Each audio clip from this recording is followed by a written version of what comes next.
This is the Brewers POSTCAST, your instant game reaction for the Milwaukee Brewers. Part of the Locked On Podcast Network.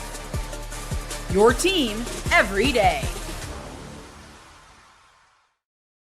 97 wins, third division title in a row for the Brewers, a 11-game win streak, a 14-game win streak, a franchise record for that, all coming to a screeching halt this evening as their season comes to an end. Congratulations to the Los Angeles Dodgers, who complete the NLCS sweep over the Brewers tonight out there in Los Angeles. Tonight's final 5-1, and that's a wrap for the Brewers. Hello, everyone. Welcome into the Locked On Brewers postcast, as it has been all season long. My name is Brandon Snide. You can follow me over on Twitter at Brandon_Snide. Shohei Ohtani, simply tremendous this evening. We'll talk about his performance, the lack thereof for the Brewers offensively. Once again, the bats going completely silent. And as you heard me mention it, as you all know, tuning into this program, the season officially over now for our Milwaukee Brewers. We'll talk about what this means going forward. We'll look back at some of the highlights from this season. And as always, your thoughts, your reactions, your frustrations. I know some of you are on here already trolling. You're all welcomed on the program tonight. Congratulations once again to the Dodgers as they clinch the pennant for the National League. And also a friendly reminder, wherever you guys get podcasts, you can also listen to the Locked On Brewers postcast. So if you miss anything throughout the course of the show, you can get caught up wherever you get audio podcasts. We're also over on YouTube. If you're here on YouTube right now, I see a boatload of you lining up. Make sure you hit that subscribe button for me. Make sure you hit that thumbs up, drop a thought, drop a comment, and we'll get to it as the show rolls on. Let's get into your scoring summary tonight. Scoring summary brought to you tonight by FanDuel and by Prize Picks, and did not take long for this game to get going. In the scoring column for the LA Dodgers, Shohei Ohtani on the mound for LA, shutting the Brewers down. He led off the game with a walk to Bryce Harper, but then would mow down the rest, 3 strikeouts in the first inning. And then Shohei Ohtani would lead the game off for the Dodgers offensively, 446 feet to right field, gave the Dodgers an early 1-0 advantage. They didn't stop there. A Tommy Edmonds single would score in a run. A Teoscar Hernandez fielder's choice would also bring on another run. And before the first inning would end, the Brewers already found themselves in a 3-0 deficit. And you knew right then and there that was probably it, because the Brewers, as we have seen, really go back until game 3 in the NLDS, had struggled to score runs consistently. That was no different this evening. Then again in the 4th inning, Shohei Ohtani, once again, this one, maybe the farthest home run of the year. I know O'Neal Cruz is up there as well for the Pirates, but a 469-foot shot off of Chad Patrick was Ohtani. And what's crazy about that home run is it wasn't even a strike. It was on the inside portion of the plate, probably off the plate by an inch or two. And Ohtani, 470 feet. The guy's insanely talented, arguably the best player of baseball ever already. Is just simply remarkable for what he's been able to do, not only on the mound tonight, but what he did at the plate. Then things would calm down now in the 5th inning, the 6th inning. The Brewers did have a chance, and I say chance very loosely. Well, that's going to be our turning point. We go to the top of the 7th inning, where the Brewers finally got some action on the base pass, but just couldn't come through. Time to reveal where the game was won or lost. It's the turning point. 7th inning, the biggest chance the Brewers had in this one to sort of make it a game. At this point, it was 4-0. They had runners on, 2 runners on, first and second, no outs. Ohtani came out of the game. Vesia for the Dodgers out of the bullpen. Andrew Vaughn, you had the meteor order lined up. Andrew Vaughn would pop out, and then Sal Frelick right behind him would ground into a double play, and that would have been the biggest chance. I know the Brewers would eventually score. We'll talk about the one run they put up, but that was the moment right there in the ball game for me. And I know they were staring at a 4-0 deficit, which feels like a 24-0 deficit, the way that they had the inability to put good at bats and put runners in scoring position and come through when those runners were in scoring position. But that felt like the moment for me, and it might have already been over at that point, but that felt like the Brewers' chance to put up some runs. They failed to do so. Then in the bottom half of the seventh, you guessed it, another Ohtani home run, 427 feet to center field. That would make it 5-1. Later in the eighth inning, the Brewers would get a run in after Caleb Durbin had an extra base hit in the eighth inning. Bryce Terrain with a fielder's choice, and credit the Los Angeles Dodgers in this one from start to finish. They grabbed a hold of this game quick. They gave the Brewers absolutely no hope whatsoever in this one, and they sweep Milwaukee, a juggernaut for the LA Dodgers. That roster, that lineup, absolutely tremendous. There's nothing you can do but tip your cap off to that organization for putting that team out on the field and for them coming through and have mowed down the Reds. They mowed down the Philadelphia Phillies in the NLDS, and then obviously complete the sweep over our Milwaukee Brewers tonight, a final of 5-1. We'll get into your thoughts, your reactions, the player of the game, and the things you'll be talking about tomorrow after you wake up and the Brewers season is officially over. Today's Locked On Brewers postcast is brought to you by our friends over at FanDuel. The NFL season is here, and FanDuel has an offer you do not want to miss. Right now, new customers can bet just $5 and get $300 in bonus bets if you win. That's right.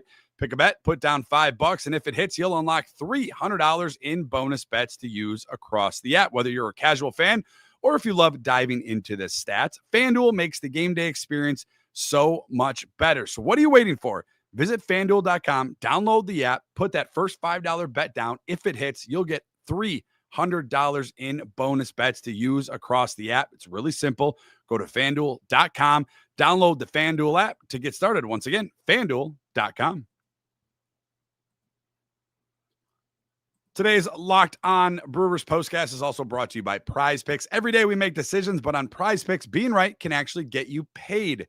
Don't miss the excitement of this football season with Prize Picks, where it's good to be right. It's a fun, simple way to add more excitement to your football Sundays, Thursdays, Mondays. You just pick more or less on player projections like Josh Allen's passing yards or Saquon Barkley rushing for a touchdown, and boom, you are into the game. Super, super simple, super fun.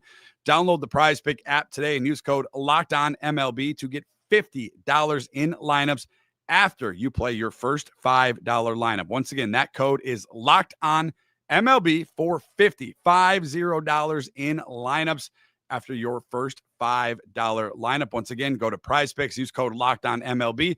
Prize Picks, it's good to be right. The Brewers getting swept out in LA, their season coming to an end abruptly. And you have to give a lot of credit to the Los Angeles Dodgers in this one. I know a lot of fans will sit there and complain about the payroll discrepancy. I'm not. The Dodgers were just simply the better team. The Brewers had opportunities in this series and just failed to do so. And their season, after winning 97 games, setting a franchise record for regular season wins, setting a franchise record for the longest win streak with 14 when they did it earlier in the year, got us all free burgers, and won their third division title in a row and ended the Cubs season. The Brewers, a week later, their season comes to an end. 5 runs for the Dodgers, Ohtani on the mound, Ohtani on the plate. Without further ado, I don't think we're going to surprise anybody here. Let's get into your Locked On Brewers postcast player of the game. This is the Locked On Player of the Game. You guys are probably watching the best player to ever put on an MLB uniform right now. And no disrespect to anybody that's come before. Shohei Ohtani, he's probably the greatest to ever play the game of baseball and will go down as the greatest. He gets the Locked On Brewers postcast player of the game. He started the game off. You couldn't ask for a better start, right? I know he walked Bryce Terrain to lead things off, strikes out the next 3 batters. And then boom, leads the thing off in the bottom of the first with a home run. Then he homers in the 4th inning, as we had mentioned, off of Chad Patrick. Then he homers in the 7th inning. All of those home runs equaling 1,342 feet of distance to be combined. And not only what he did at the plate, you guys, 10 strikeouts over 6 innings, allowing just 2 hits on the mound. Shohei Ohtani on the mound, absolutely electric. First player in Major League Baseball history with a game of 3 home runs as a hitter and 10 strikeouts as a pitcher, regular season or playoffs. I don't think we're going to surprise anybody with the Locked On Brewers postcast player of the game. Absolutely tremendous for Shohei Ohtani. And again, it sucks if you're like me and you're a Brewers fan to see that happen, that history, that historic performance, the best performance we've ever seen and may ever see ever in a Major League Baseball game against our team. But that's what it is. A tremendous player, a player I have a lot of respect for, that I admire a lot. Well, the way he carries himself on and off the field, and he was simply fantastic today for the LA Dodgers. You know what wasn't fantastic, and we'll get to the things you'll be talking about tomorrow. The Brewers offense in this entire series, and part of it, you heard it right there, Shohei Ohtani in this one. 4 runs scored in the entire series for the Brewers. They hit a 194 average throughout the playoffs. That's good enough for 4th lowest in Major League Baseball history. So while Shohei's doing his thing on the mound at the plate and having a fantastic game, the best game we may ever see, the Brewers on the other end are not. And throughout the series, between Blake Snell throwing 8 innings in game 1, Yoshi Yamamoto in game 2 throwing the complete game, Ohtani tonight throwing 6 scoreless, the Brewers were shut down for 23 innings by those 3 guys combining for just 1 run. That was the Jackson Trio leadoff home run off of Yamamoto in game 2. So again, credit to Blake Snell, credit to Yoshi Yamamoto, absolutely a ton of credit to Shohei Ohtani for absolutely shoving this Brewers offense and putting them down. There is a silver lining, though. We have a little bit of a silver lining, a little tiny bit of a silver lining in this one. Jackson Trio also having some history. He is the first player age 21 or younger in NL history to have 5 extra base hits through first 9 games in a single postseason. So if you want a piece of silver lining, a little bit, I know the Brewers offense wasn't good. I know they had opportunities and they squandered them throughout the course of parts of the NLDS. They did win that series, obviously. And certainly you look at game 1 where they had an opportunity after Blake Snell left that they let fall through the cracks. But that's your silver lining there. Jackson Trio having a tremendous postseason, but absolutely credit to Shohei Ohtani. Congratulations for him for putting on an absolute show in this postseason, in this game. And a guy that I don't want to say he was cold. I don't want to use that term, but, not up to, Shohei Ohtani standards. But in this one, he absolutely dominated on the mound and at the plate as the Dodgers beat the Brewers 5-1 to complete the sweep. They'll await the winner of the Mariners and the Toronto Blue Jays in the World Series. So congratulations to the Dodgers on this one. Not a lot of fun things, I'm sure, will be discussed tomorrow after you guys wake up, but let's be positive. Let's stay positive. The things you'll be talking about tomorrow after the Brewers season comes to an end. This is what you'll be talking about. I know a lot of Brewers fans are going to wake up and they're going to be frustrated. They're going to be angry. They're going to be disappointed. They're going to be sad. And I get it, because I'm feeling all those emotions myself right now as we're talking to you, literally seconds after the last out was made out there in right field. And I feel those for you. And this is going to sound, some of you will maybe call it loser talk or whatever you want to call it. And that's fine. This is just me speaking from the heart. This is still a very successful season for our Milwaukee Brewers. Did it end how we wanted it? No, absolutely not. Are we ever going to win a World Series in Milwaukee? I don't know. It doesn't seem like it, right? It doesn't feel like it. All year, this team has felt different. You go in to the beginning of the year, nobody gave this Brewers team a chance. And none of the experts, Vegas, none of the sports books, FanDuel, none of them gave the Brewers a chance. 80 and a half wins, 82 wins. That was kind of their total. Guys, we started this postcast. The Brewers were 0 for 4. Hadn't had a win, looked ugly. Freddie Peralta was your only starting pitcher at one point in the season. Things weren't going really well for this team. They were 23-28 in the middle part of March, or excuse me, May. You and I are sitting here talking about, man, are they going to be sellers at the deadline? They just turned it around. They went on a 8-game win streak in May. They went on an 11-game win streak in July, a 14-game win streak in August. They won their 3rd straight division title over the Chicago Cubs, the NL Central title, now a standard here in Milwaukee. They beat the Cubs in the NLDS, and they absolutely got swept in the NLCS. There's no denying that, but I still think there's a lot to be proud of. There's a lot as a Brewer fan to be proud of. Yeah, you're going to see a lot of memes about the Brewers with the L flag at American Family Field after they ended Craig Counsell in the Chicago Cubs season. You're going to see a lot of Cubs fans. A lot of them are in the live YouTube chat right now. That's, why they're doing that is because of what we did to them this season. And so it was a successful season, regardless of how tonight ended, how this series ended. You just give credit to the Los Angeles Dodgers. Like, you got to give them credit for what they were able to do, how they were able to do it. And they simply dominated this Milwaukee Brewers team in the NLCS. But with all that being said, I'm still damn proud to be a Milwaukee Brewers fan. I'm damn proud to be the host of the post-game show on Locked On for this Milwaukee Brewers team. I'm damn proud to call all of you everydayers, my friends. And look, we'll be back at it. We're not done. We're going to be back. Things will, the winter will come and it'll go, and sun will go down. It'll come back up, and we'll be back out there during spring training. We'll be ready to go next season. But I do think there's a lot to be proud of and happy about this season, and how this team continued with their backs up against the wall to continue to fight all season long. And they gave us such a fun summer and things to celebrate, but it's a tough ending. There's no doubt about it. So I completely understand where a lot of you are coming from, or where you may be when you wake up, and maybe you're listening to the show tonight. Maybe you're listening to tomorrow. Who knows?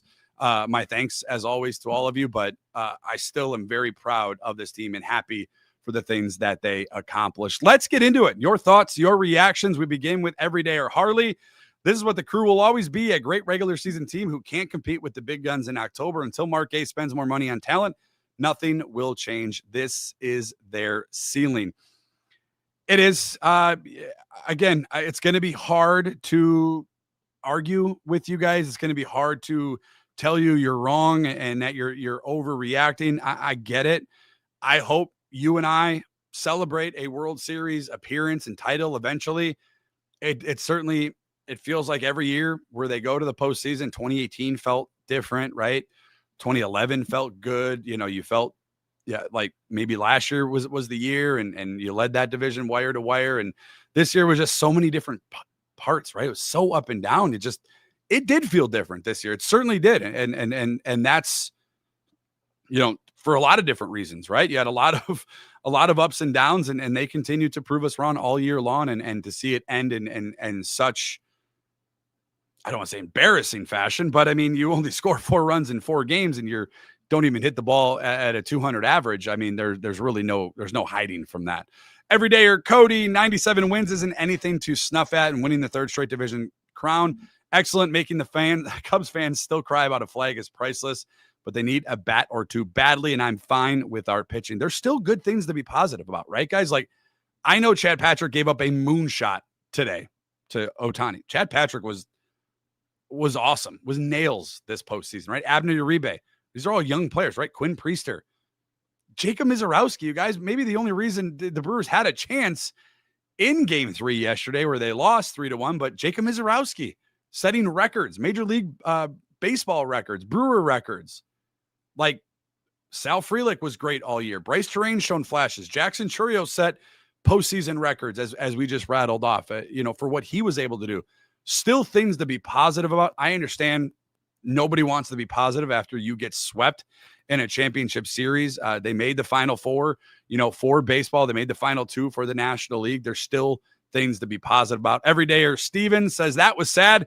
It's one thing to go out, but this futile is pathetic.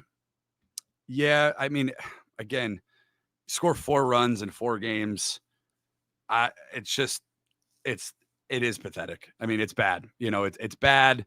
It's unfortunate, but it is bad. But again, Blake Snell, Yoshi Yamamoto, Shohei Ohtani, Tyler Glasnow, like, those are absolute studs, man. They're absolute studs. So, yeah, it sucks to go out only scoring those 4 runs, but those are absolute studs, man. And again, pitching, great pitching in October is always going to trump hitting. It just is. And when you roll out those 4 guys, runs are going to be hard. They're going to be hard to come by. It doesn't help when your offense goes completely, cold. But those pitchers are also really good and get paid a lot of money for the things that they're able to do. Everydayer Jacob, it was a great run while it lasted. I still believe in this team, but there needs to be a different voice in the clubhouse other than Christian Yelich.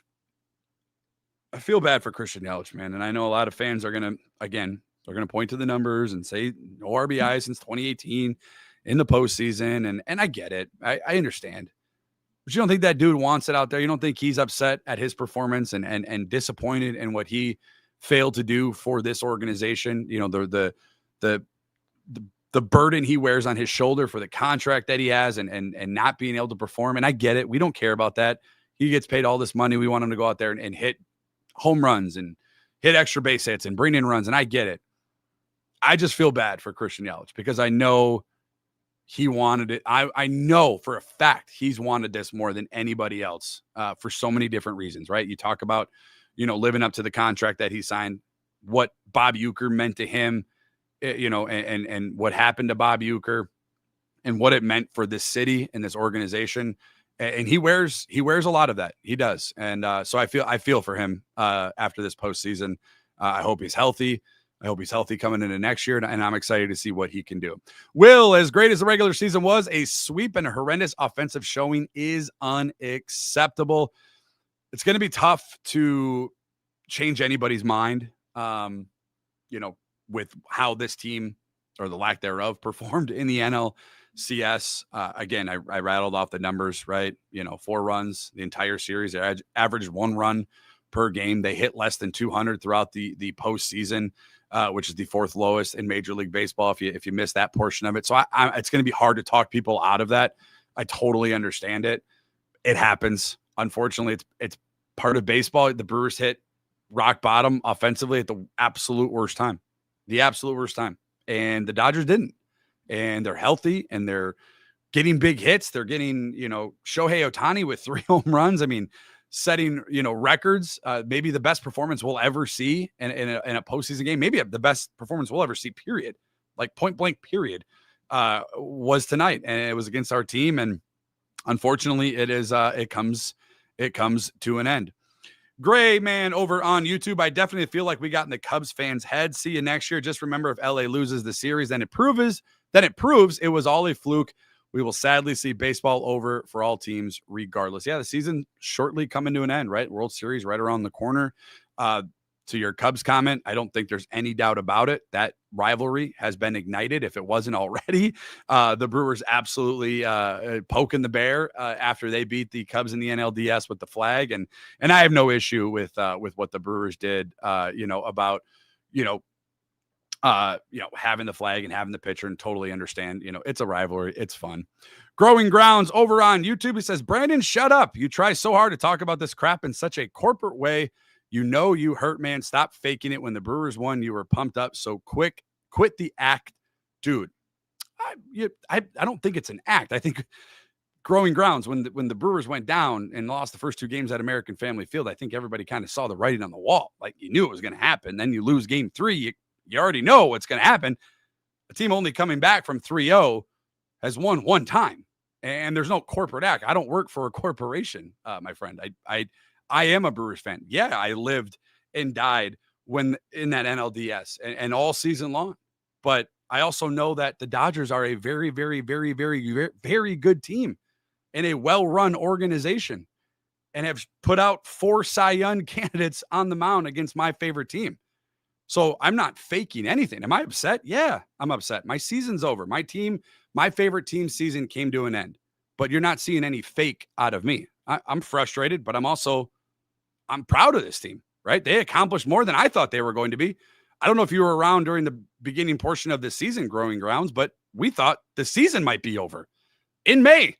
That's how bad it was. I mean, it just wasn't great. And they proved me wrong. A lot of them did. I was on here talking on this very program about who they could trade, who would be a potential trade candidate going forward. And it obviously didn't come to fruition because they turned their season around. But I absolutely am proud of this team. And I do think that, it's going forward. There's a lot of things to be proud of. Like, there's a lot of good things to look forward to. You congratulate the LA Dodgers. You move on to the offseason. You see what this team's going to do in free agency, who they may trade, who they may not trade, who they may bring in. I don't know.